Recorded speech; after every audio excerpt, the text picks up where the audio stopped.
السلام عليكم يا هلا والله بجمال عزيز، كيف الحال شباب؟ ان شاء الله طيبين. رجعت لكم بفيديو جديد واليوم مقطعنا غريب عجيب ان شاء الله بيعجبكم.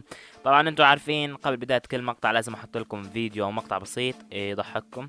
صراحة في مقطع عجبني وحبيت اعرض لكم هو، وخلونا نشوف المقطع. انا يا جماعه اول ما طلعت الاسر المنتجه والفود تراك اللي سعوديين يشتغلون، ناس يسوون هنا وناس يبيعون، انبسطت الصراحه.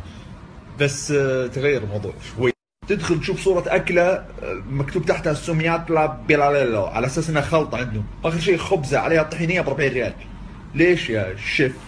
بس أنا لو يجي كاتب لك تحت ملاحظه مع توصيل ب 85 ريال، جايبها بهليكوبتر ولدكم، ليش 85؟ يعني على اساس معطيني عرض انت؟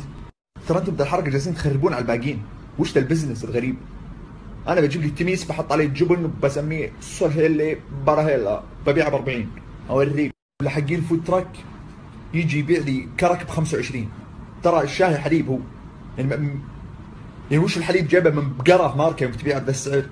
بعدين يدخل عليك بمدخل احنا شباب سعوديين نحتاج دعم، احنا اسرائيليين يومك تبيعنا بهذا السعر. وش الزرفه ذي؟ اوكي نزل سعرك عشان تصير منطق. طيب اليوم واحد من اصحابي ارسل لي في الواتساب مقطع، قال لي روح شوف المقطع واتحداك ما يجيك مغص بعد ما تشوف المقطع. طبعا رحت فتحت المقطع من اول 10 ثواني قلت خلاص لا لازم اطلع برنامج التصوير واسجل لكم المقطع. فنصيحة مني اذا عمرك تحت ال 15 لا تفتح المقطع، لانه المقطع يسبب الوفاة السريع، وتعرفوا انا يعني ما احب اتحمل مسؤولية اذا مت ولا صار لك شيء بعد ما تشوف المقطع. ويلا خلونا نشغل المقطع. هلا والله، معكم احمد من قناة صوفك. صراحة أنا أول ما شفت الانترو تأكدت 100% إنه صاحب القناة شارب حشيش منتهي الصلاحية. كيفكم؟ ان شاء الله تكونون بخير. اوكي، وبما اني انا قاطع على اليوتيوب بتوقع 3 اسابيع، وبما اني ما راح اقطع على اليوتيوب لمدة 25 سنة قدام، شكله مسوي النكتة هذه للبيع. يا شباب اللي بيشتري النكتة يتواصل معي تحت في التعليقات ونسوي مزاد إن شاء الله.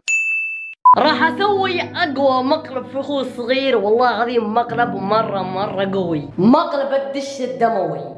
يقول أقوى مقلب في العالم مقلب الدش الدموي. طب دقيقة خلنا أعدل لكم شوي على المقلب. تفو عليك يا كويحة. طبعا احمد كيف مقلب الدش الدموي؟ وطبعا عبد العزيز اخوي من النوع اول ما يقوم من النوم يتروش. ايش اللي اول ما يصحى من النوم يتروش؟ قصيدي اذا ما كان اخوك ورا الكاميرا هو اللي قاعد يساعدك بالمقلب يا شيخ. اتوقع عبد اخوي يقوم على 3 كذا، 3 ونص، 43 دقيقة، لانه هو بالعادي كل يوم يعني ما يقوم الا 3 4 ونص يعني. ما يقوم الا 3 4 ونص يعني. لا هذا صدق. ما تكذب. فخروح نستغل وقت. وطبعا عبد العزيز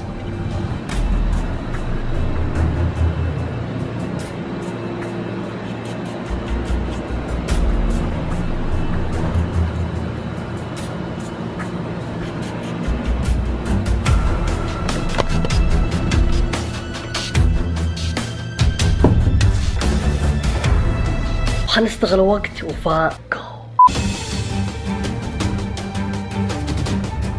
اللهم اني اعوذ بك من الخبث والخبائث. ليتس جو.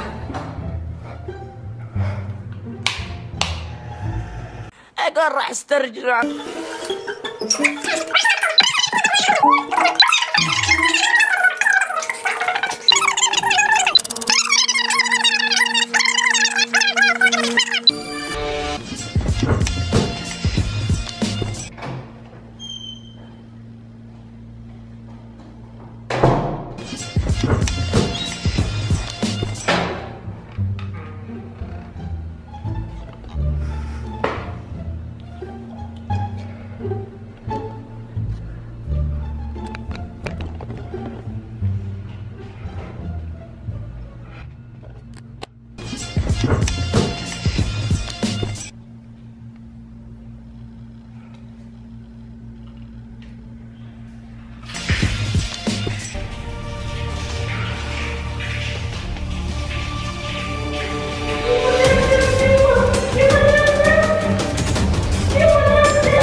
اول شيء ما عندك دليل يثبت ان خويك فتح الدش الدموي، طيب انا الحين اقدر اروح الحمام وافتح مية الحمام واقول اوه دم دم يما دم دم.